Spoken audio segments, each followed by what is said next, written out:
নবী সাল্লাল্লাহু আলাইহি ওয়াসাল্লাম বলছেন, আমাদের নবী বলছেন, আমার উম্মতের একটা অংশ, সবাই না, আমার উম্মতের একটা অংশ অবশ্যই জিনাকে হালাল করে নেবে, অবশ্যই মদকে হালাল করে নেবে, মদ পান করবে কিন্তু মদের নাম অন্য দিবে, এবং তারা গান বাজনা বাদ্যযন্ত্র নর্তকীদেরকে হালাল মনে করে নিবে। নবী সাল্লাল্লাহু আলাইহি ওয়াসাল্লাম বলেছেন, যখন সমাজে এরকম পাপ বাড়ে তখন সমাজে এমন সব রোগ ব্যাধি আসে যা আগে কখনো ছিল না।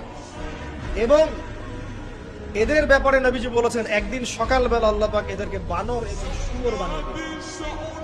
কিয়ামতের আগে এই ঘটনাও ঘটবে, বিকৃত হবে। ভূমিধস, ভূমিকম্প, ভূমিধস এবং আকৃতির বিকৃতি, এগুলো আযাব আসবে আল্লাহর কাছে, আল্লাহর পক্ষ থেকে। এই জেনা, এই ব্যভিচার, এই পরকীয়া, নোংরামি, অশ্লীলতা, ঘরে ঘরে বয়ফ্রেন্ড গার্লফ্রেন্ড কালচার, কেউ মনে করে না যে এগুলো হারাম। কেউ মনে করে না যে আমার এই যে সহপাঠী আমার গায়ের মাহরাম, এই গায়ের